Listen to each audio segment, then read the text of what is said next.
ॐ विश्वंदर्पण दृश्यमान नगरी तुल्यन्निजान्तर्गतं पश्यन्नात्मनि मायया बहिर्वोद्भूतं यथा निद्रया यः साक्षात् कुरुते प्रबोधसमये स्वात्मानमेवाद्वयम् तस्मै श्रीगुरुमूर्तये नम इदं श्रीदक्षिणामूर्तये नारायणं पद्मभुवं वसिष्ठं शक्तिं च तत्पुत्रपराशरं च व्यासं शुकं गौडपदं महान्तं गोविन्दयोगीन्द्रमथास्य शिष्यं श्रीशङ्कराचार्यमथास्य पद्मपादं च हस्तामलकं च शिष्यं तन्तोटकं वार्तिककारमन्यान् अस्मद्गुरून् सन्ततमानतोऽस्मि श्रुतिस्मृतिपुराणानाम् आलयं करुणालयं नमामि भगवत्पादं शङ्करं लोकशङ्करं शङ्करं शङ्कराचार्यं केशवं बादरायणं सूत्रभाष्यकृतौ वन्दे भगवन्तौ पुनः पुनः परब्रह्मनिष्ठं स्वतो धर्मनिष्ठं अहिंसैकनिष्ठं स्वशिष्यै सुजुष्टं यतीनां वरिष्ठं गुरूणां गरिष्ठं दयानन्दरूपं मदाचार्यमीडे नमः श्री परमार्थाय संसाराध्यासनाशिने श्रोत्रियब्रह्मनिष्ठाय तस्मै ब्रह्मविदे नमः सदाशिवसमारम्भां शङ्कराचार्यमध्यमाम् अस्मदाचार्यपर्यन्तां वन्दे गुरुपरम्पराम् ॐ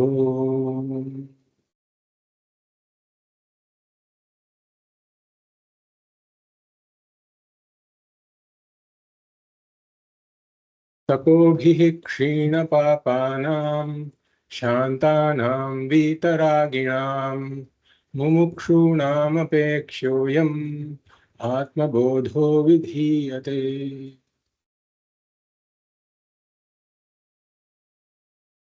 I welcome you all to the 10th class of the Atma Bodha series. We will read verses 15 and 16 that we covered in the last class. Panchakosādiyogena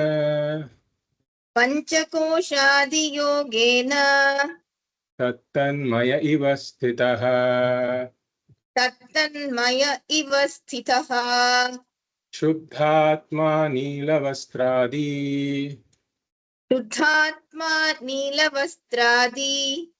योगेन स्फटिको यथा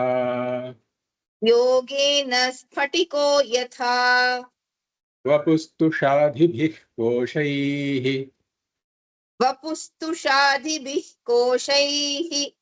युक्तं युक्त्यवघाततः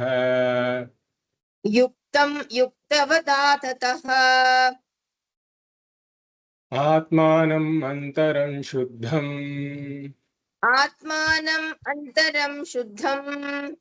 विविच्यात् तण्डुलं यथा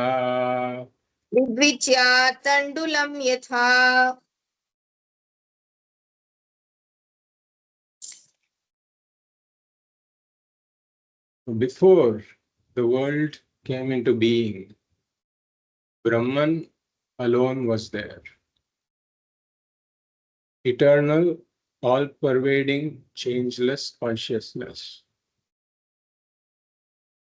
But Brahman alone cannot account for the plurality of the world. Therefore, we say that along with Brahman, Maya was also there. Maya is the entire world in an unmanifest form. And Maya doesn't have its own independent existence. Maya depends upon Brahman for its existence.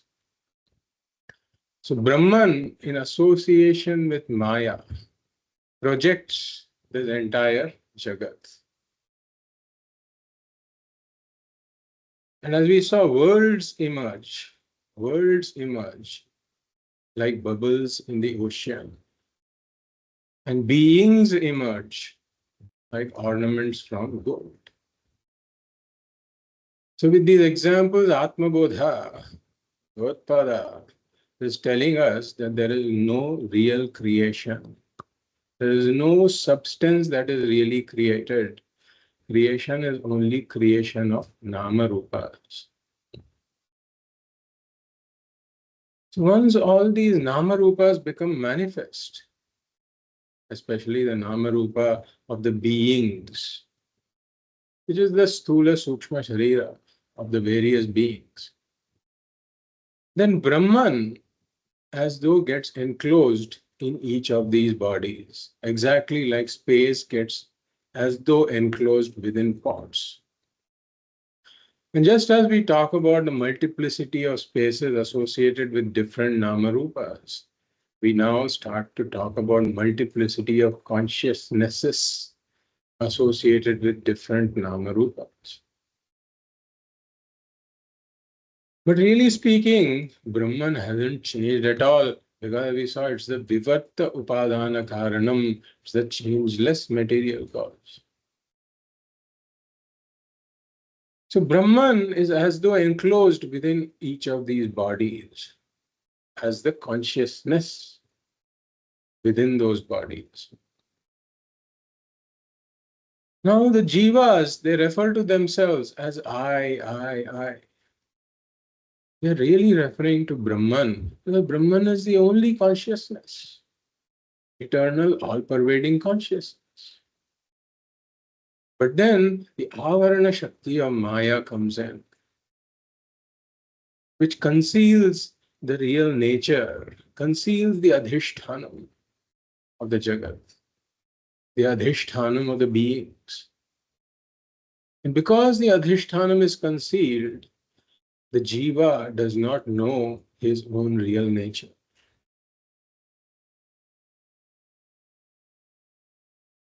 Therefore, instead of saying Aham Brahmasmi, that I am Brahman, the jiva says Aham Jivosmi, I am this jiva. That is associated with these upadhis. Therefore, Pancha Koshadi Yogena, this Ātma, which is really the enclosed Brahman enclosed within each of these bodies, we rename it as being Ātma. Panchakoshadi Yogena, it gets associated with these Panchakoshas, these fivefold coverings, as it were. And really speaking, as we saw these fivefold coverings, which are nothing but the Sthula, Sūkṣma, Karana, śarīra, renamed. They're all mithya. There cannot be any association between Satyam and Mithya. The baker can never get married to the girl he sees in his dream. There cannot be any relationship between the two, because they belong to different orders of reality. Satyam can have no connection with Mithya. But here we are saying yoga means connection. The Atma now gets connected to the Panchakosha. Panchakoshadi Yogena. Atma is Satyam, the Panchakosha is Mithya. How does this connection happen? Really speaking, the connection is impossible. Actually speaking, the connection never happens. But due to ignorance, the connection is made possible. Ignorance makes the impossible possible. And therefore, now Atma appears to be endowed with the attributes of the so-called coverings.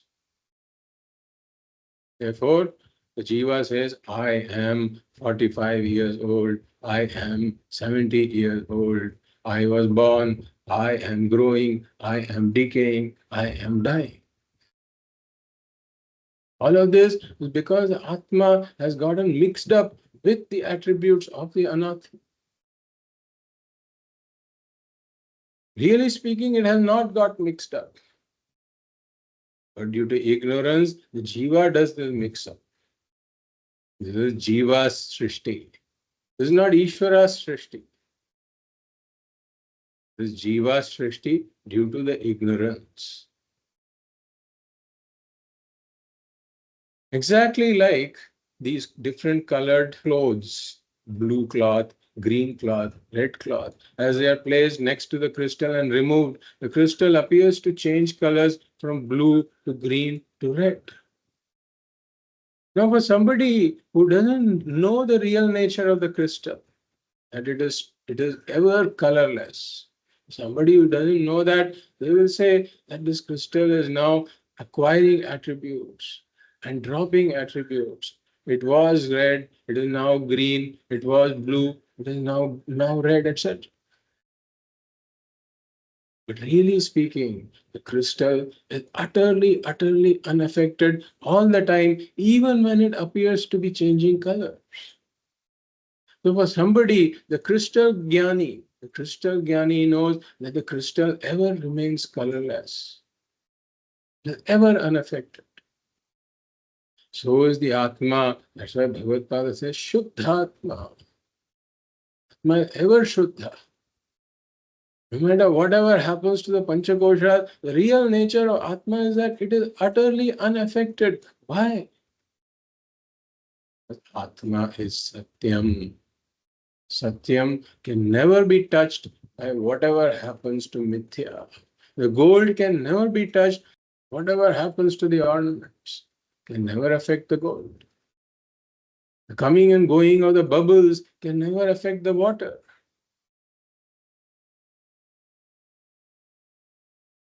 That's why he says, Tattanmaya ivastitaha. It only appears to acquire the attributes. It doesn't really acquire the attributes.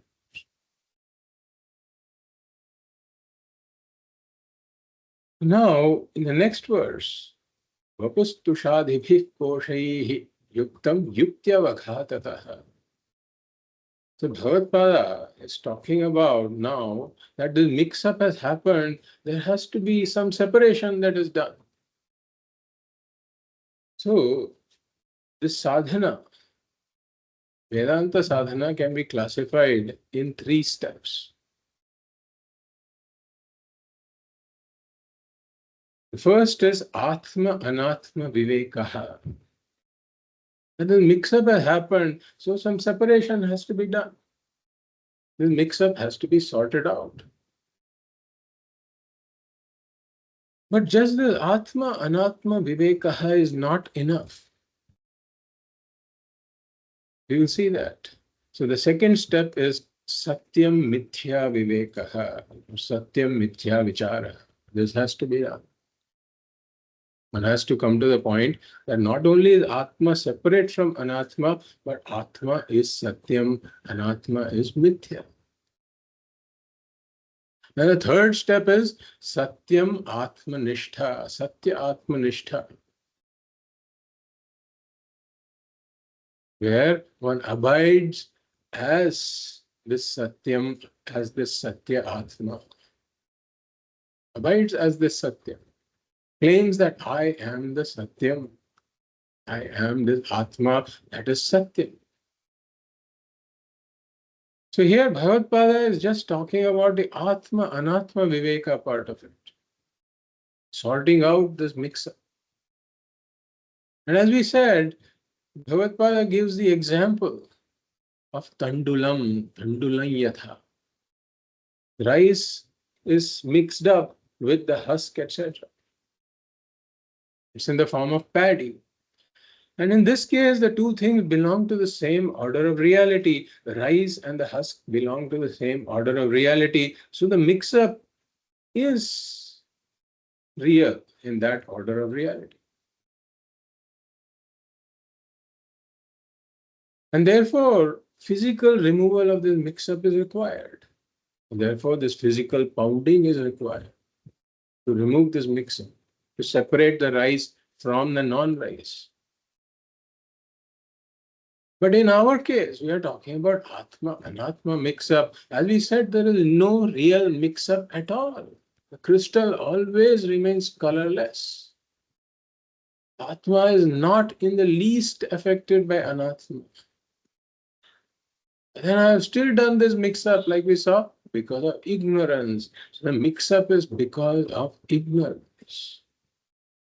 And therefore, no physical separation is required.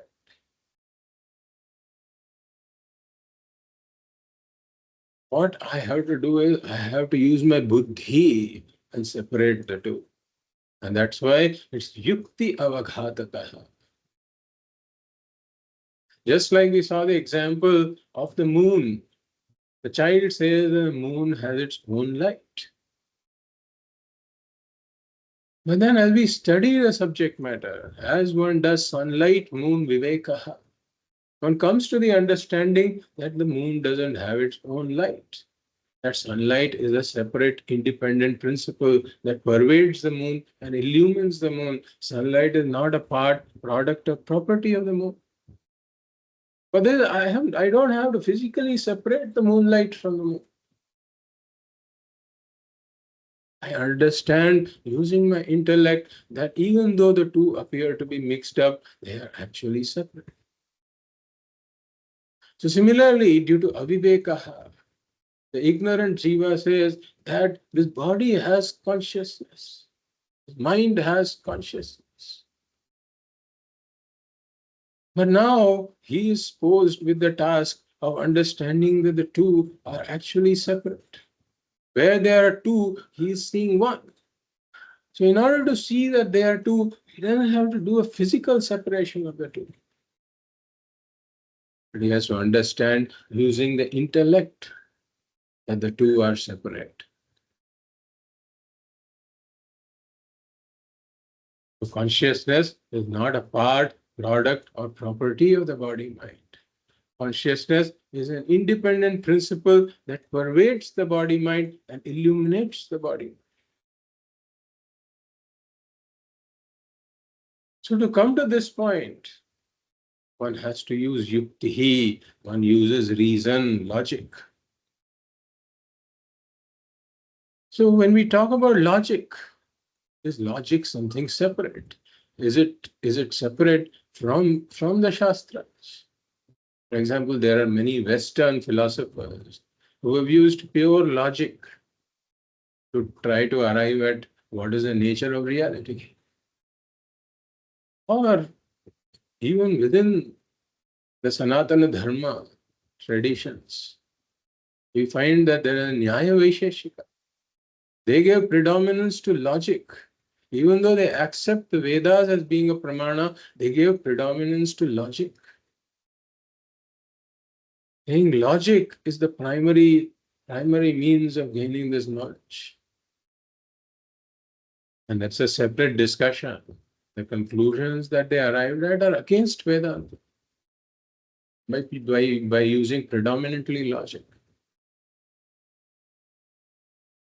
So we say that dry logic independent of the Shastra, will not bring us to the truth. And therefore, this yuktihi or reason has to be in keeping with the vision of the Shastra. That's why we say Shruti anukula yuktihi. Shruti anukula yuktihi must be there. So what is the example? Like we said, that the Tika also mentions the example of such yuktihi. The sthula deho na Ātma karyatvat ghatavat. So this gross body is not the Ātma. Why? Because it is an effect. The Ātma, as we have said, is the ultimate upadhana karanam. The Ātma is never an effect. The body is an effect. Clearly, it's an effect. Therefore, this body cannot be the Ātma. Just like the pot is an effect that is produced from clay. The pot is a product that is produced from clay. Similarly, this body is a product. Any product I have to reject as being not Ātma. So Swamiji gives this example of the relevance of logic in Vedanta. Let's take a vessel. Now the vessel has got milk. So I have to pour this milk into a bottle. Now the bottle has a narrow lid. It doesn't let in things very easily. If you try to pour it, the milk may spill. So we use a funnel. So now this funnel makes the pouring of the milk easier into the bottle. The funnel itself is not the source of the milk. Source of the milk is this vessel that contains the milk. Or we can say the source of the milk is the cow. So now, here, let's come to Vedanta. So we saw the Dṛśṭanta, meaning the example. What is the Darshtanta? What are we comparing it to? So the bottle is comparable to the mind. The mind is comparable to the body. And the milk is the teaching of Vedanta. And the cows can be considered to be the Upanishads, which are the source of the knowledge. The knowledge is the milk, the mind is the body. And the funnel is logic, reason. So the funnel that is logic or reason is not the source of the knowledge. It just makes it easier to pour this knowledge into this bottle-like mind. That's why we say that there has to be a pramana, that the knowledge always arises from a pramana. The pramana is the Shabda pramana of Vedanta. This logic is never a pramana, it's a tool. Logic is a tool that helps me assimilate some knowledge, internalize, take in some knowledge. Therefore, sthula deho na atma karyatvat ghatavat. This body is a product, therefore it cannot be the Atma. No product can be the Atma, exactly like pot. Pot is a product, and therefore it is not the Atma. Or we can say, sthula deho na atma drishyatvat ghatavat. That this body cannot be the Atma. Why? Because it is seen. Exactly like a pot. Pot is seen, it is not me. This body is seen, therefore it is not me. It is Dṛg-Dṛśya Viveka. Or we can say, sthula deho na atma agama payitvat abharanavat. Like the body comes and goes. Agama pai, this body is agama pai, comes and goes. Therefore, it cannot be the Atma. The Atma is anagama pai, meaning something that never comes and goes. Only that can be the Atma. That never comes and goes. The body comes and goes. It is there in waking state, not there in dream, not there in sleep. The sūkṣma śarīra comes and goes. It's there in waking, not there in dream, not there in deep sleep. Whereas I never come and go. Therefore, I, the Atma, cannot be something that comes and goes. Therefore, this body, the sūkṣma śarīra, etc., cannot be the Atma. So this is how I use yukti avaghatataha. With this pounding of yukti, I achieve a separation of Atma and Anatma. And like we said, this separation is an intellectual separation, not a physical separation. I'm doing this separation with my buddhi.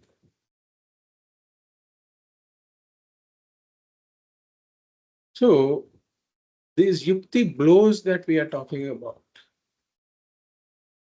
this can be done in two stages. One is during Shravanam and Mananam. So during Shravanam and Mananam, that is before the rise of Jnana. The other pounding is done after the rise of Jnana. This is because the identification with these upadhis is twofold. The twofold identification with the upadhis. One is due to ignorance. One is due to ignorance, I get identified with the upadhis.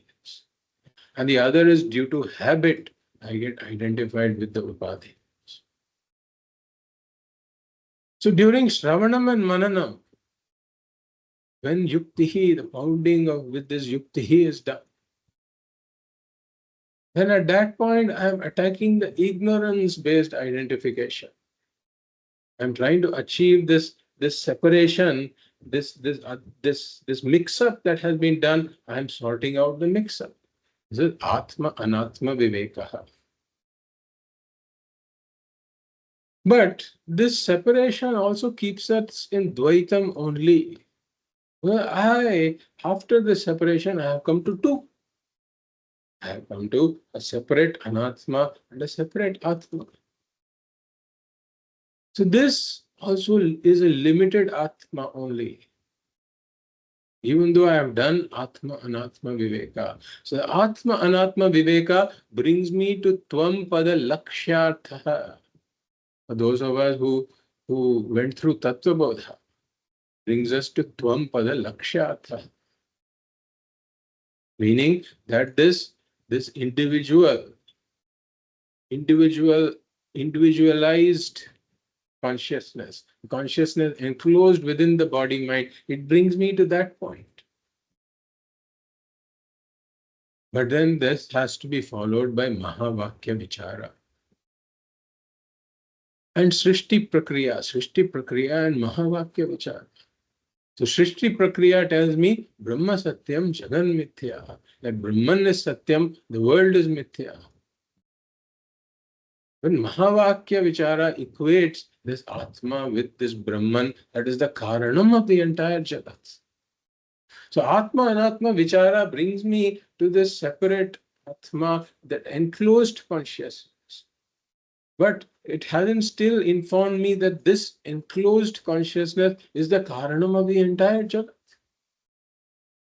So for that, I have to come to the Mahavakya Vichara, followed by Srishti Prakriya, followed by Mahavakya Vichara. That's when the entire picture is complete. That is when the Jnanam takes place. That this enclosed consciousness is really not separate from the all-pervading consciousness. That is the Karanam of the entire Jagat.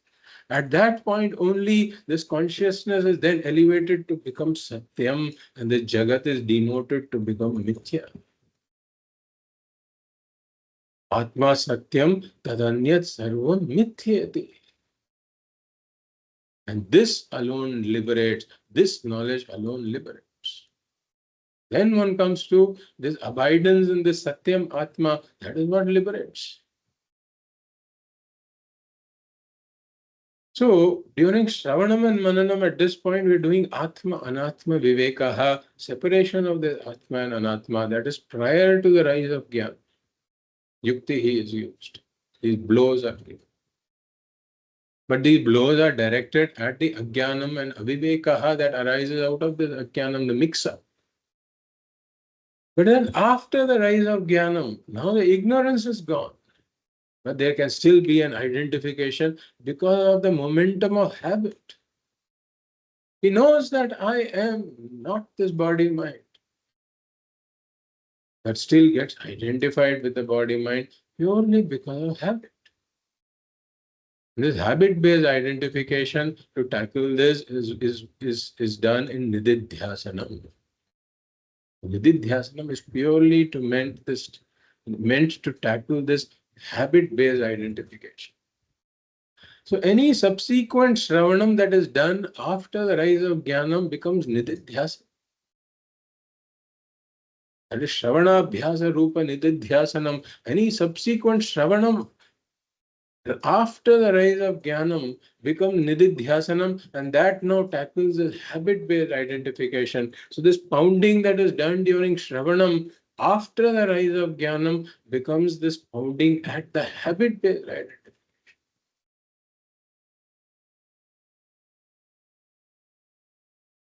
So Yuktya Atmanam Antaram Shuddham Vivichyat.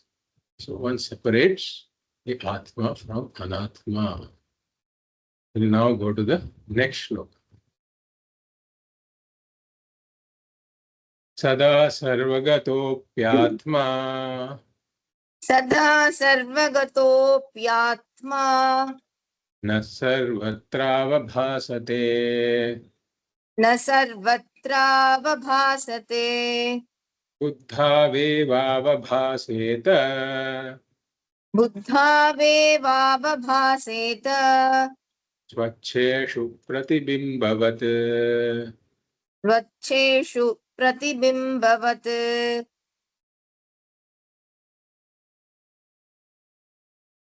Sada sarvagatah api atma. That's how it's split. Sada sarvagato pyatma is sada sarvagatah api atma. Na sarvatra avabhasate. Buddhavevavabhaseta is buddhau eva avabhaseta. Buddhau eva avabhaseta swacheshu pratibimbavat. So in the last shloka we see the word antaram was used. Atmanam antaram shuddham vivechyat tandulayatha.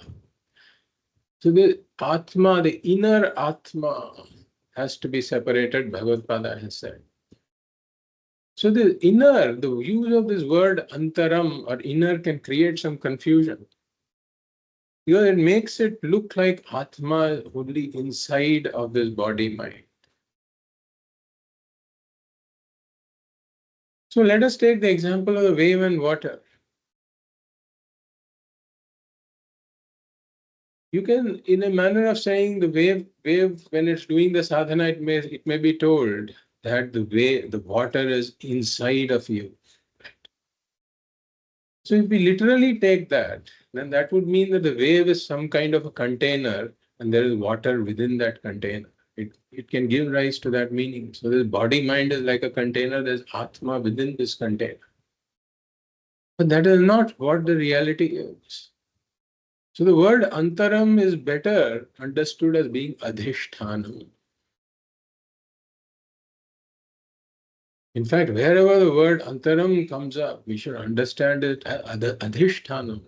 Because it leads to a lot of misunderstanding that Atma is inside of this body mind. Therefore, somehow I have to just reject everything and then go after the Atma that is inside the body mind. So water is really the adhishthanam of the wave. And the wave is adhyastham. Wave is just a superimposition, only a nama rupa. Similarly, Atma, Antaram, Atma meaning Atma is the Adhishthanam, this body mind is a superimposition on this Atma.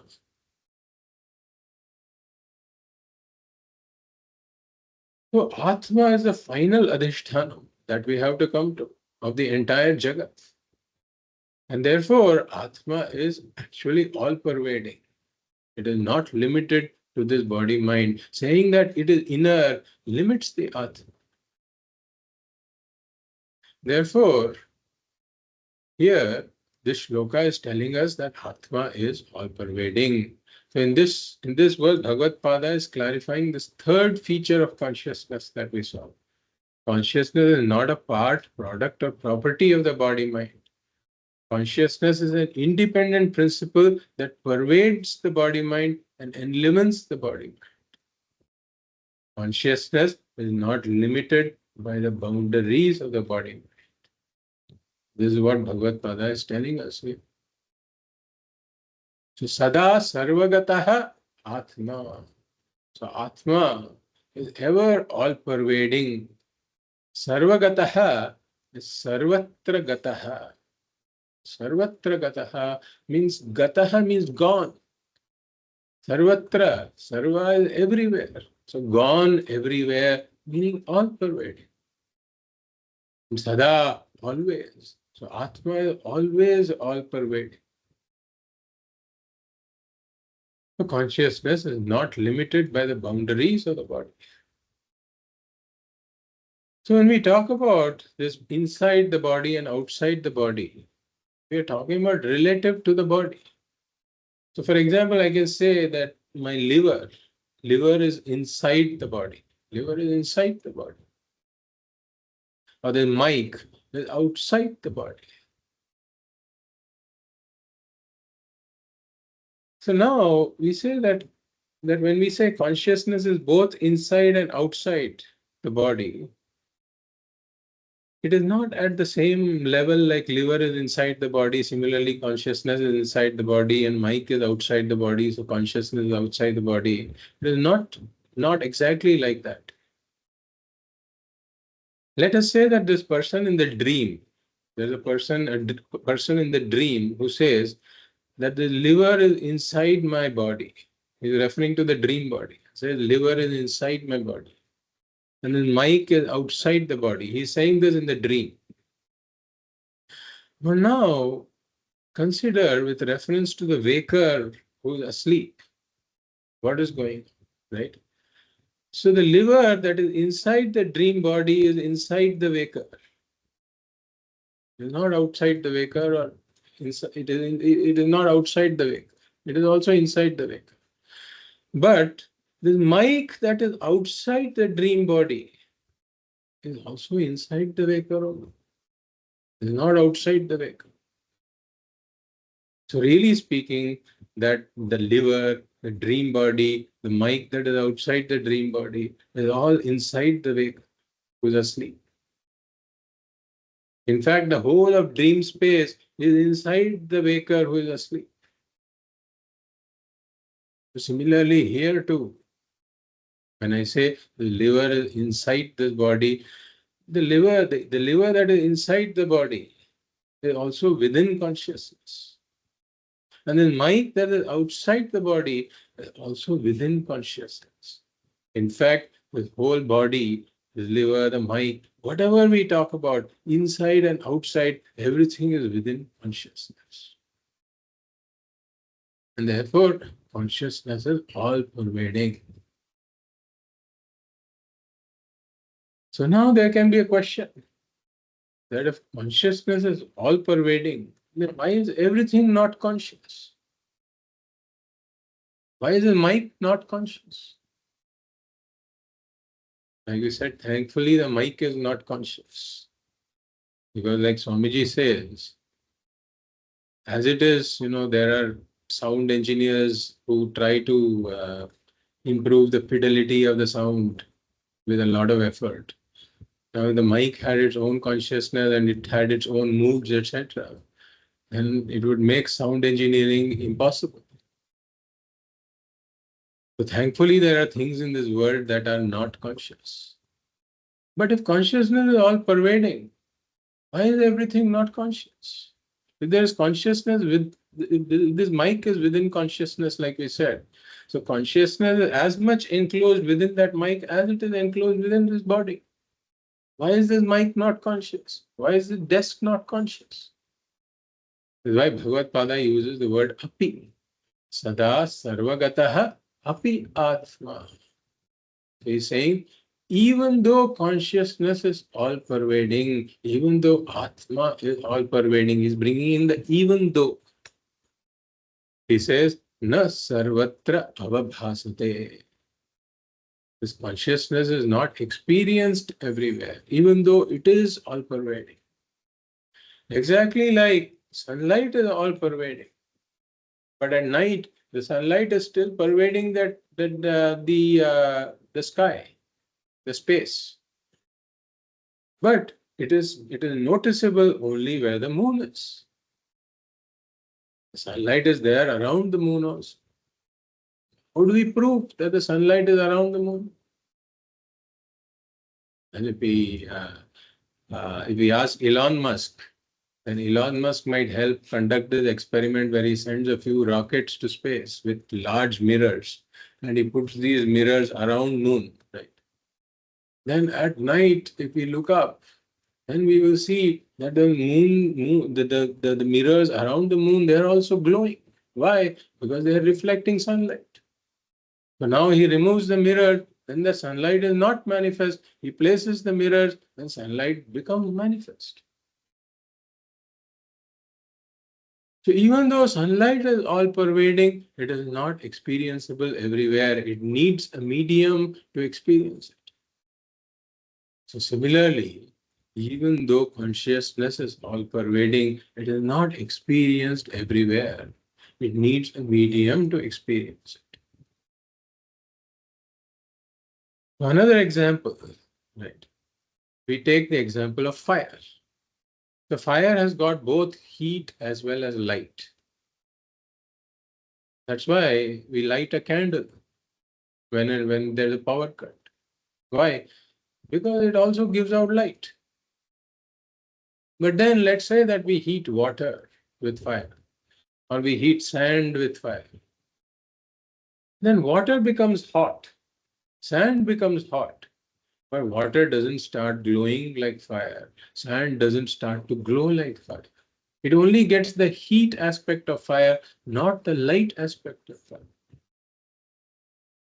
But if we were to take an iron ball and place it in fire, then the iron ball not only gets the heat of the fire, it also starts glowing. That's why we call it the red hot iron ball. So the special medium of iron, the light of the fire also manifests. But in the absence of such medium in water or sand, the light of the fire does not manifest, only the heat manifests. Similarly, we say that Atma is of the nature of Sat Chit, existence and consciousness. So the existence aspect of Atma is visible everywhere. We say the mic is existent. When I say mic is existent, it has really borrowed the existence from Atma. The existence belongs to Atma, the all-pervading Atma. Whenever I say something is existent, I am really referring to the existence of the Atma that is manifest there as that existent object. Existence of the Atma plus the Namarupa of the object is present there. Which is why I say the object exists. But I don't say the object is conscious, because the consciousness aspect of Atma is not manifest in that medium. Exactly like in the sand, the light of the fire is not manifest, only the heat is manifest. So the consciousness of Atma to become manifest, it needs a special medium. That is why we say only for some things, like this amoeba is, this monkey is, this human being is. We say is, meaning they are existent, but we also say is conscious. The amoeba is conscious, the monkey is conscious, the human being is conscious, because only in these media, the consciousness aspect of Atma also becomes manifest. So both the existence and consciousness are manifest in these beings, whereas in the inert objects, only the existence of Atma is manifest. So what medium is required? So his Bhagavad says, Sada sarvagataha api Atma na sarvatra avabhasate, meaning that even though Atma is all-pervading, the consciousness is not manifest everywhere. Where is it manifest? Buddhau eva avabhaseta, meaning that it is manifest only in the buddhi, meaning the sūkṣma śarīra. Sūkṣma śarīra is required for the consciousness to become manifest. Why? Because the sūkṣma śarīra is made of these fine panchabhuta, the apanchīkrita panchabhuta, bhutaihi kritam, which are capable of reflecting this consciousness. So swachheshu pratibimbavat, exactly like in our day-to-day life, pratibimba is available only in objects that have a very fine surface. Swachheshu, meaning that in pure, very smooth, fine objects, this reflection becomes apparent. So similarly, the Atma also manifests only when these apanchīkrita panchabhutas are there, which is in the sūkṣma śarīras of the beings. So Atma is all-pervading. We call it the Bimba Chaitanyam. Bimba Chaitanyam is all-pervading, meaning the original consciousness is all-pervading. But this pratibimba chaitanyam, or this reflected consciousness in the buddhi, in the sūkṣma śarīra of the being, is only available where the sūkṣma śarīra is. And therefore, all these living beings, they have sūkṣma śarīras. The inert beings, they don't have sūkṣma śarīra. And even this degree of manifestation of the consciousness, that also depends upon the nature of the sūkṣma śarīra. For example, there is a distribution of sattva, rajas, tamas. So with this distribution, the degree of manifestation of the consciousness can vary. Exactly like in our life, we may see some reflecting media where the reflection is dull because the surface is not very, very smooth. But then there are others where the reflection is very, very clear because the surface is extremely smooth. So similarly, we have this sūkṣma śarīra in the plants, for example. So in the plants, this consciousness, reflection of consciousness is there, but the reflection is not very, very clear. That's why in plants there is response to the stimuli. For example, you can see these touch me nots. If you touch it, then it responds to my touch. But then the reflection of the consciousness is not so manifest that it has an idea of I. Self-awareness, etc., is not there. Emotions, etc., are not that visible. But if we take animals, in animals, this consciousness is manifest to a greater degree. And that's why the animals not only respond to stimuli, but they have emotions like fear. That's why when they are afraid, you can see that they also have palpitation, etc. Or they run away from the scene. But even in animals, we say that this self-awareness is not very developed. And self-judgment, etc., is not there. That's why this cow, if it has got these twisted horns, like Puja Swamiji said, the cow doesn't have this complex, inferiority complex, because I have these twisted horns and the neighboring cow has got very nice straight horns, beautifully curved horns. So the cow has no inferiority complex. But in humans, this awareness is manifest to a great degree. And that's why there is self-awareness, not only response to stimuli, there is self-awareness, emotions, and also self-judgment. That's why this conclusion that I am apurna.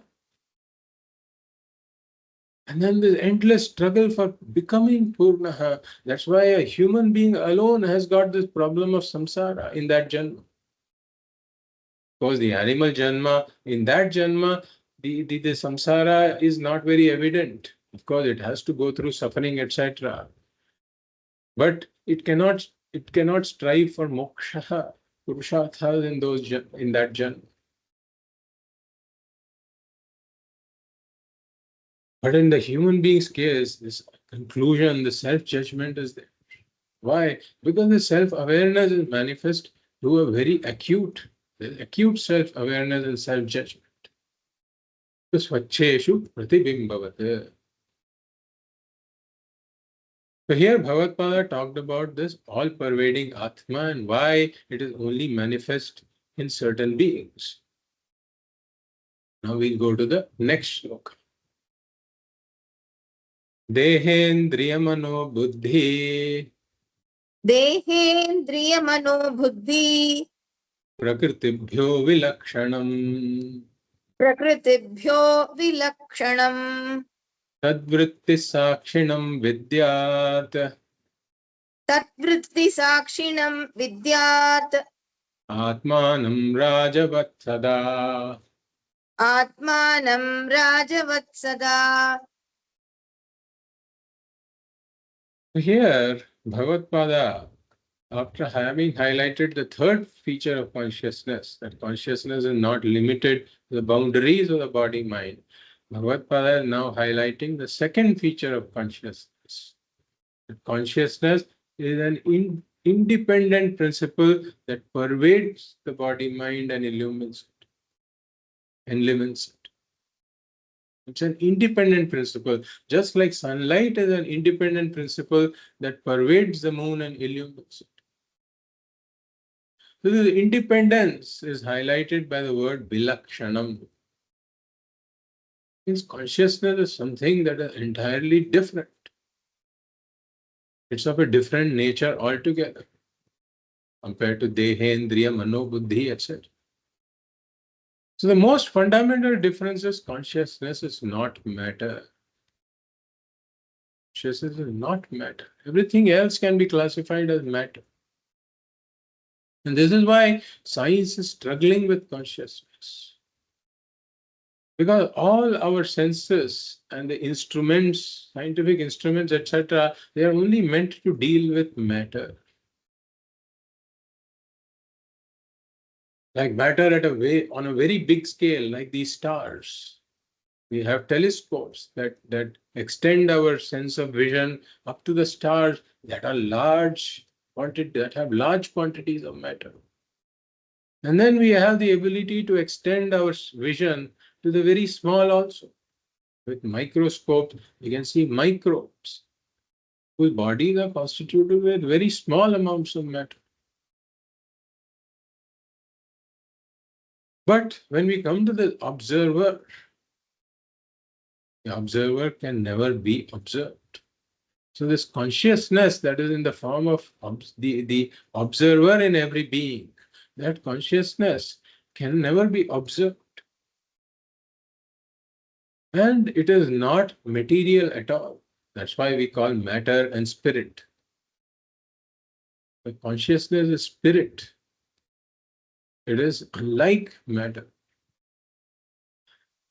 And therefore, science is committed to the Laukika Pramanas, Pratyaksha, Anumana, etc. With that, it can never come to know the nature of the spirit, consciousness. That's why one has to come to Vedanta Shabda Pramana. We say only Vedanta Shabda Pramana can reveal the nature of this consciousness. Vilakshanam, meaning that it is different. Compared to what? Dehendriya mano buddhi prakritibhyo vilakshan. So deha refers to this sthula shari. It is different from this sthula shari. Because the sthula sharira is also made up of panchikrita panchamaha bhuta, matter. And indriya, it is different from the sense organs also. The jnanendriyas and karmendriyas, they are made of the sūkṣma panchabhutas, apanchikata panchamahabhutas. And different from manas also. The manas is again sūkṣma panchabhutas. It is also matter, very fine matter, which is why there are all these medicines, mind-altering drugs are there. A person is feeling depressed, that person is given some mind-altering drugs, suddenly the person feels elated. Why? Because these drugs are able to influence the mind.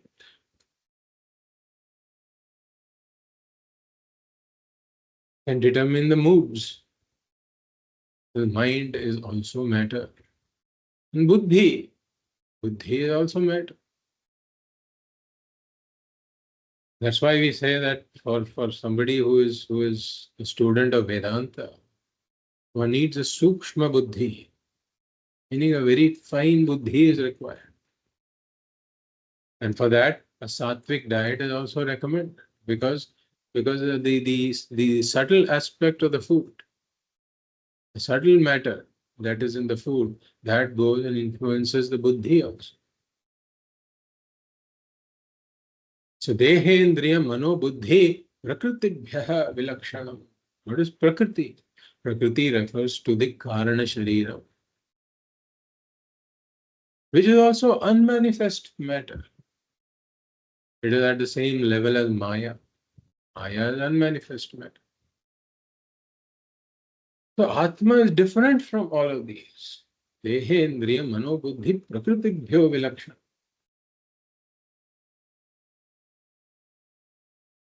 So in what ways is it different?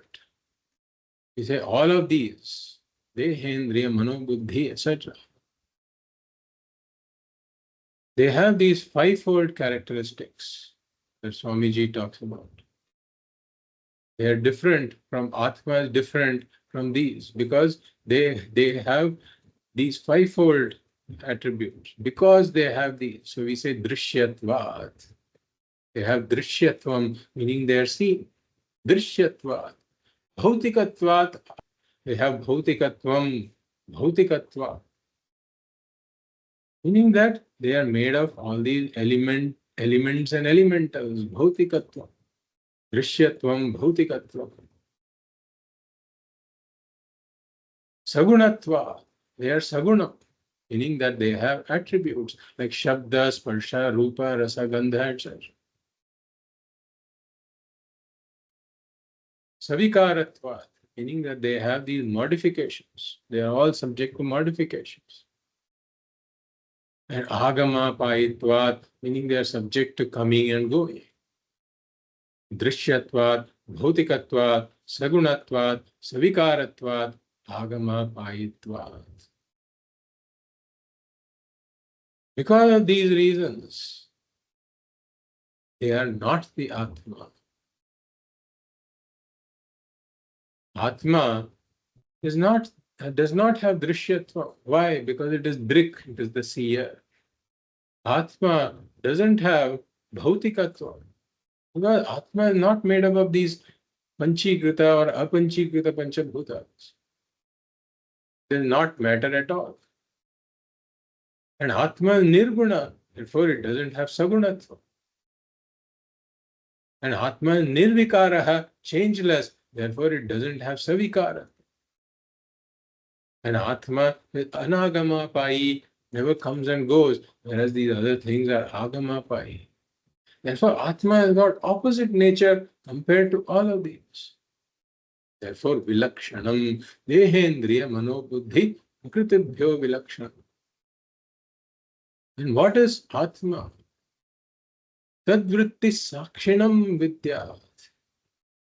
Atma is the one that is aware of the functions of all of these. Dehendriya, Mano, Buddhi, Prakritibhya. Atma is aware of the functions of these. Tadvritti Sakshinam Vidyat. One should know the Atma as the sākṣī of the functions of all of these. As a witness of the functions of all of these. So when we talk about a witness, for example, of a crime scene, then this witness is somebody who observes the crime scene but doesn't participate in the crime scene, not a participant. So an uninvolved observer of the crime scene, and at the same time, not a participant in the crime scene. Similarly, Atma is an uninvolved observer, witness, sākṣī of the functions of all of these, never a participant in the functions of all of these. So here, again, Bhagavad is talking about Dṛg-Dṛśya Viveka. And whatever I observe, whatever I experience, I am not that. I experience the pot, I am not the pot. I experience the wall, I am not the wall. So I can extend this to saying, whatever I experience, I am not that. Wherever Dṛśyatvam is, I am not that, because I am the Dṛk, I am the seer. Whatever is seen is Dṛśyam. So this body is also an object of experience. I've negated the whole world saying it's seen. I'm not the world. I come to this body. Body is also an object of experience, but I can get confused because this body is not just an object of experience, it's also an instrument of experience. And therefore I take the body to be me. But then it's somewhat like my specs. Like the specs are an object of my experience. When I'm cleaning the specs, they're an object of my experience. But when I wear the specs, they become an instrument for my experience. But in either case, I know that I am not my spectacles. Similarly, this body is an object of my experience. It is also an instrument of my experience. So I am the seer of the body. I am also a user of the body. Either way, it is not me. Similarly, in the mind, I am aware of all the emotions in my mind. Kama, Krodha, Lobha, Moha, etc. I am aware of the emotions in my mind. Therefore, the mind is an object of my experience. But you also use my mind to experience other things. So it's also an instrument of my experience, instrument for my experience. So in that case, I become a user of my mind. Either case, I am not the mind. Mind is drishyam, I am drik. Body is drishyam, I am drik. So this drik, the seer is just renamed as sākṣī here. The sākṣī is drik, nothing but the drik, the seer. And whatever is seen, experienced is drishyam or sākṣyam. So I negate everything that I experience as not me, not me. This is how I do the Atma Anatma Viveka. Neti Neti, it's called. Na iti. Whatever is drishyam is not me. Na iti. Na iti. Neti Neti. So I keep negating whatever I experience. I negate the world. I negate the body because I experience the body. I negate the mind as not me because I experience the mind. Having negated everything, what is left is the sākṣī, is the Ātma. So then I can ask a question, that how do I experience the sākṣī? How do I experience the sākṣī? Because you're telling me I have to gain self-knowledge, so I have to experience the sākṣī. So we say that that is a wrong question. The eyes can experience everything else except themselves. I have never seen it. It's interesting. My whole life, I have seen everything else with my eyes. But with my eyes, I have never seen my own eyes. Similarly, the tongue can experience tastes of everything else, but the tongue cannot taste itself. So similarly, we say that the experiencer, the ultimate sākṣī, can experience everything else as an object. Everything else becomes an object of experience for the sākṣī. But the sākṣī itself never becomes an object of experience for the sākṣī. The sākṣī can never be objectified. That's why Dṛg-Dṛśya Viveka, there's another text, Dṛg-Dṛśya Viveka, that says, Sākṣī Dṛgeva natu drishyate. The sākṣī ever remains the Dṛg, it is never the drishyam. Because whatever is drishyam becomes this. I can always call it this object, this object. The I can never become a this. So sākṣī ever remains this I, that is ever the drik, never the drishyam, never becomes a this. So I can never experience the sākṣī as an object. Then one may ask, then how do I know myself? If I can never experience myself as an object, how can I know myself? And you are telling me that jnanam vina mokshaha na siddhyati. I have to have this jnana. So we say that you're right, that the ultimate experiencer can never become an object of experience. But we say that it need not become an object of experience to gain self-knowledge. You are the one who uses your instrument of the mind, etc., to know everything else. And you know the mind also. You are the knower of the mind. But you yourself don't have to become an object to know yourself, because you are self-evident. As we saw, Swayam Prakashate Hyatma Megha Paye Anshumani. The Atma is Swayam Prakashaha. It is self-evident. Meaning, I first know that I am. To know that I am, I don't need any process of knowledge at all. I know that I am without being an object of my experience. I know that I am. And because the Atma is self-evident, first I know that I am, and then I objectify everything else. So everything else is revealed by me, but I am self-revealing, I am self-evident. And therefore we say that I should not try to experience myself as an object. That can never happen. If I experience myself as an object, then I become the experienced. And that means that there is some other experiencer other than me who is observing me, which doesn't make any sense at all. So I am the ultimate experiencer. I can never be objectified, but I need not objectify myself because I am self-evident. So I know myself. Tadvritti sakshinam vidyat. Know yourself as this sākṣī, as this self-evident witness of everything else.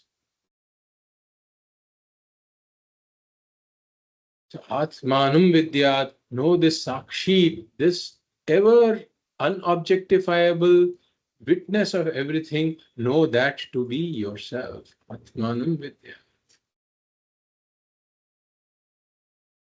So initially the student starts off by thinking that the Atma is within me. So I am this body mind, that this witness sākṣī is within me, the Atma is within me.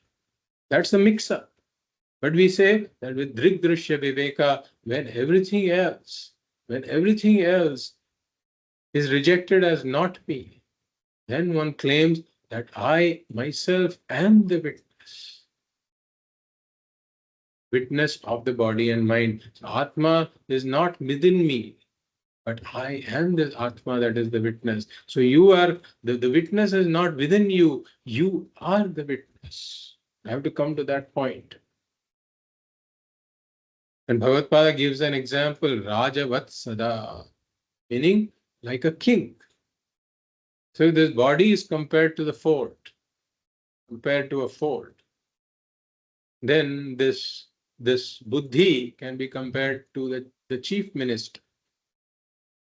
This manas can be compared to other ministers, etc., who are doing their jobs. The jnanendriyas can be compared to the spies in the kingdom. These karmendriyas can be compared to the foot soldiers. What is the Atma here? The Atma is like the king. So the king, if you see the king, most of the pictures show the king just sitting there on the throne, just observing everybody. And then there's all this going on. There's a dance concert going on, or there's some musicians playing, and then there are ministers sitting there, and then there are all these people around, and the entire everybody is working in the kingdom. All these activities happen just by the mere presence, in the mere presence of the king. The king himself doesn't directly engage in all these activities. Similarly, Atma is there purely as a witness of the functions of dehendriya mano buddhi prakritibhya vilakshanam tat vrittis sakshinam. Just as a witness of functions of all of these.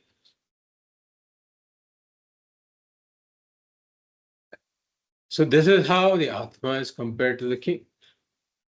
And the other reason for comparing to the king is that a king, you go to the kingdom, you go to the palace, you can immediately spot the king as being somebody who is very distinctly sitting on the throne. You can't confuse the king and other people, because the king has got all this lustre, right? and with his crown, etc., the king is sitting there. So not mistaken with other things, because it is vilakshana, very, very different from the other thing. So similarly, we say that the Atma is vilakshanam because of all these reasons.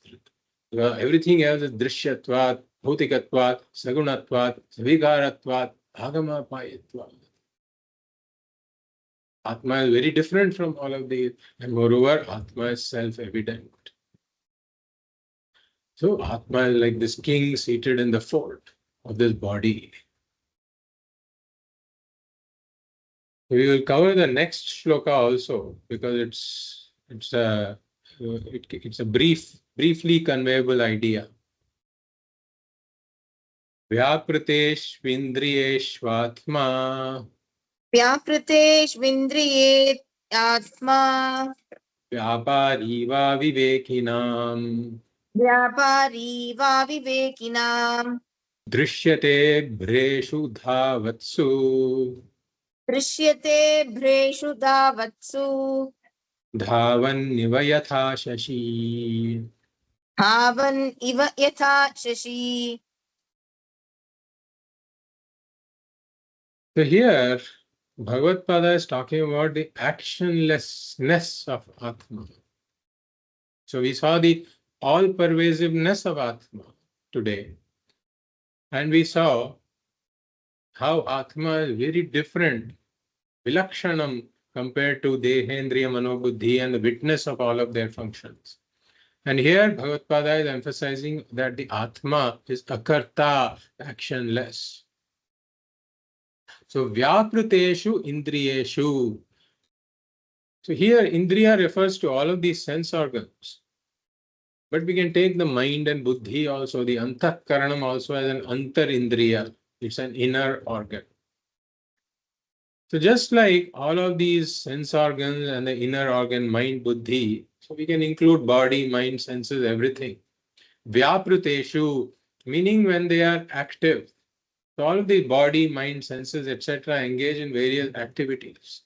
Like they move around and they engage in thoughts, emotions, etc. So all of these various activities of the body, mind, senses. When these activities of these senses are going on, so vyapriteshu indriyeshu, this is sati saptami, we call this sati saptami, it's in the saptami vibhakti, meaning this being the case. So when these indriyas, all of these body, mind, senses are involved in various activities, we add a when there. So we add satsu, meaning when. So Atma vyapari iva drishyate. So Atma also appears to be a vyapari, meaning Atma also appears to be engaged in all of these activities. So like we say that the sun rises in the east and sets in the west. So we attribute motion to the sun. Sun is really speaking motionless. But due to a mistake, due to a mix-up, we attribute all these, the activity of rising and setting to the sun. Or when we are seated in a train, for example, then the next train, when it moves, it looks like my train is moving. So there is transference of attributes. The activities of the body, mind, senses, etc., they are transferred to the Atma. There is another case of transference of attribute because of not understanding the nature of the Atma. The attributes of mithya, body, mind, senses are transferred to the Satyam Atma. When the body travels, I say, I am traveling. So I have just traveled from Madhya Pradesh to Andhra Pradesh, one may say.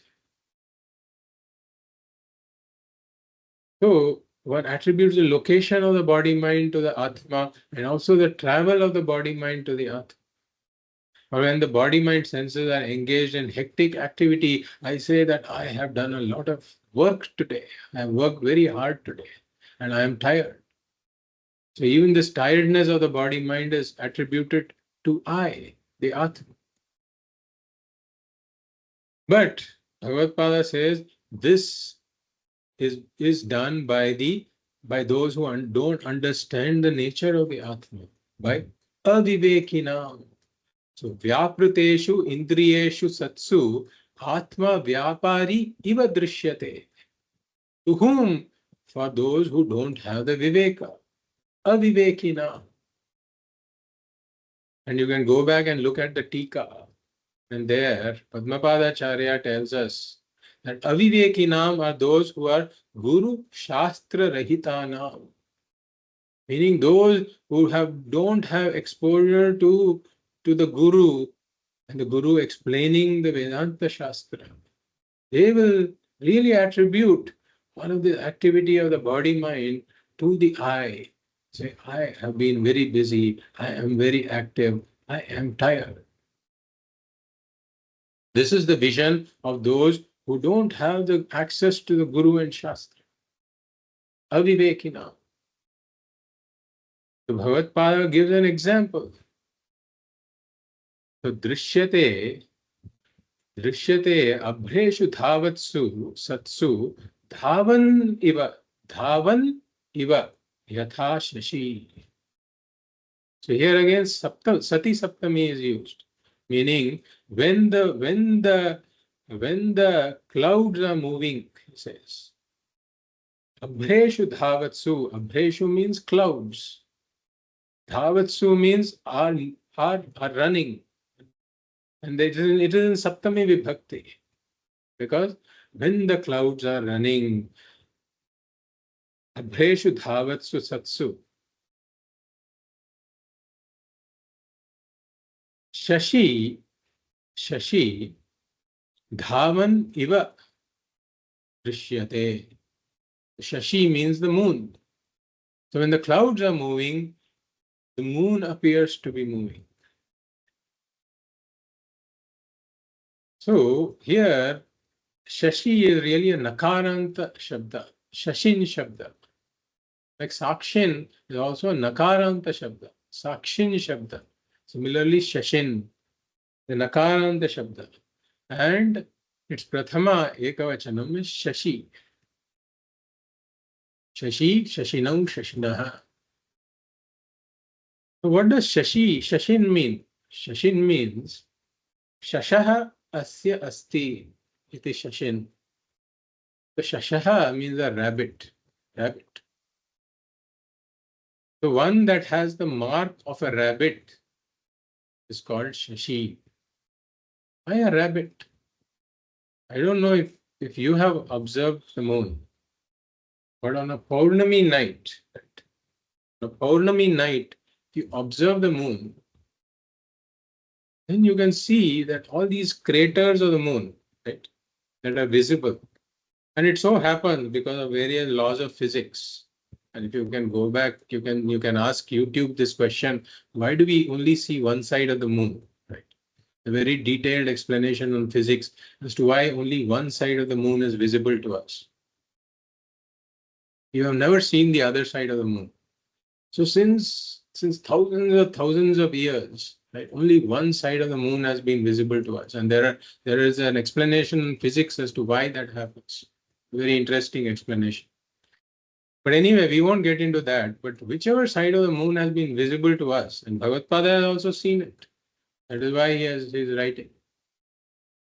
So that one side of the moon that is visible to us, the craters on the moon, they kind of take the form of a rabbit, like which is sitting like this with two ears.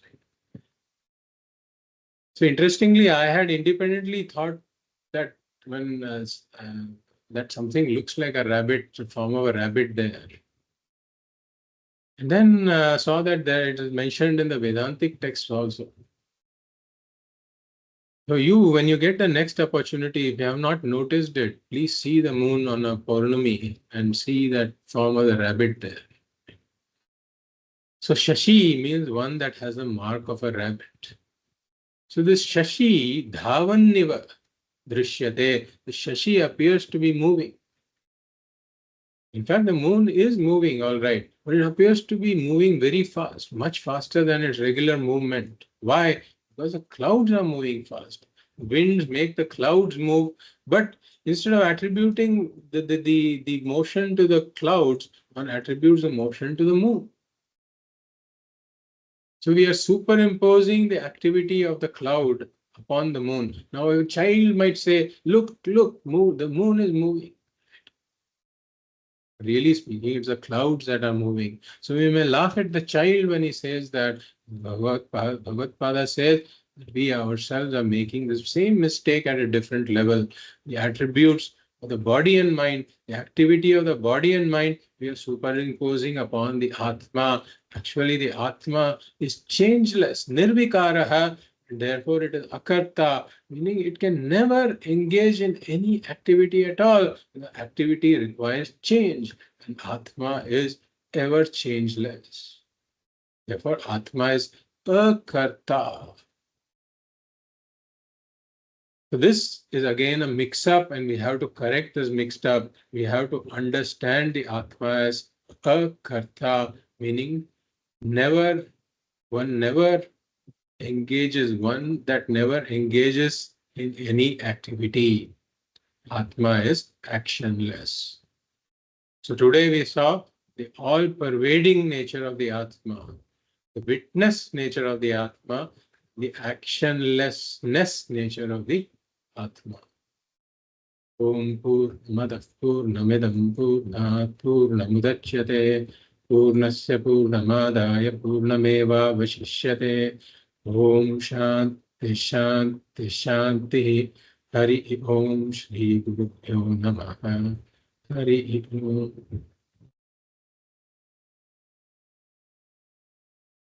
Om. Satyanji, I have a doubt. Yes. In verse number 28, Dehendriya Mano Buddhi Prakritibhyo, the Prakriti that I didn't catch it. What is that Prakriti? Yes. So Dehendriya Mano Buddhi Prakritibhyo Vilakshanam. That is in verse 18. Verse 18. Oh, sorry. So the Prakriti there refers to the Karana Sharīra. So we can take it as like we saw in Tattva Bodha, Sthula Sūkṣma Karana Sharīrat Vyatiriktaha. So the same point is being made here. So that is one explanation of Prakriti, that it is the Karana Sharīra. So this is a compound word. Dehendriya Manobuddhi Prakriti is a compound word, a samasa.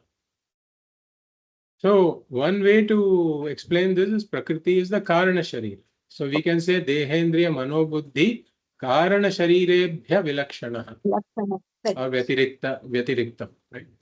Okay. The other explanation is that Deha, Indriya, Mano, Buddhi themselves are the Prakriti. Okay. And there it refers to themselves. They are called Prakriti because they are a modification of Prakriti, a modification of Maya. So the Atma is distinct from Deha, Indriya, Mano, Buddhi, etc. that are modifications of Maya. So Atma is different from all these modifications of Maya and Maya itself. So that is another way to look at it. Okay.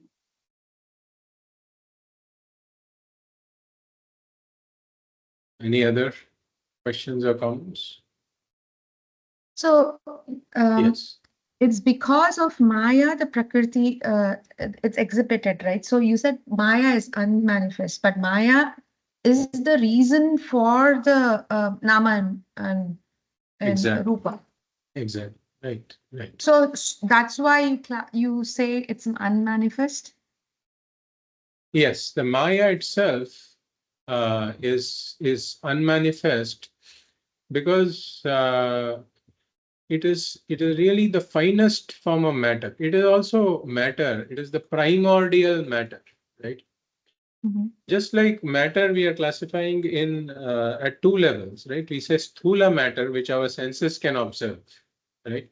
Mm-hmm. And sūkṣma matter, which our senses cannot observe.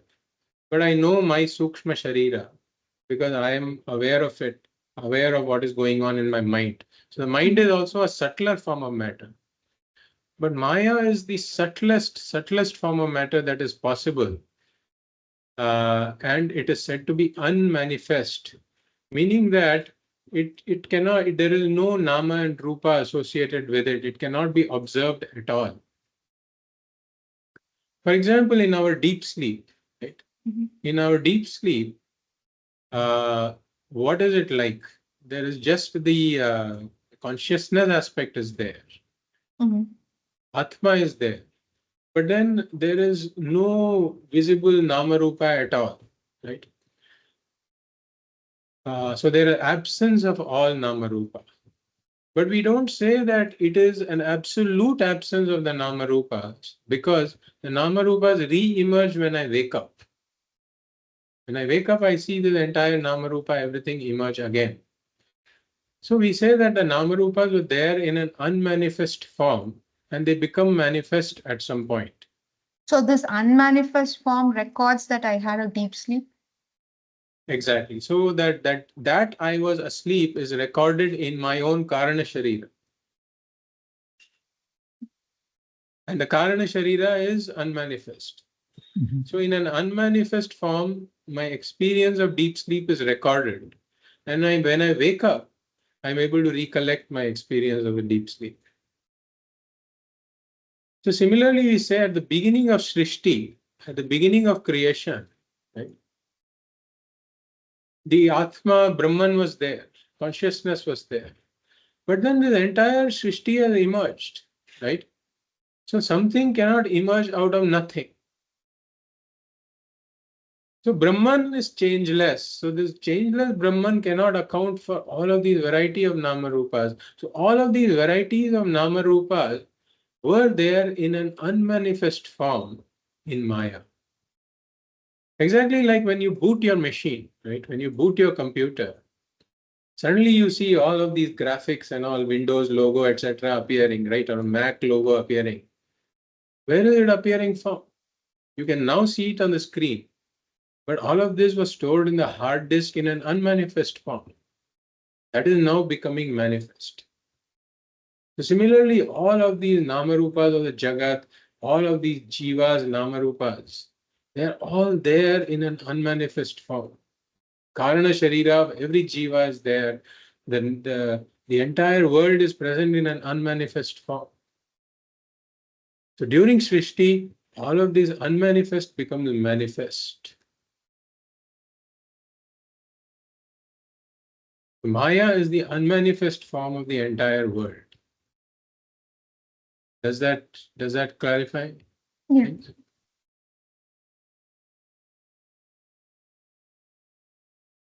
Sure. Thank you. Okay. Hari. Hari Om.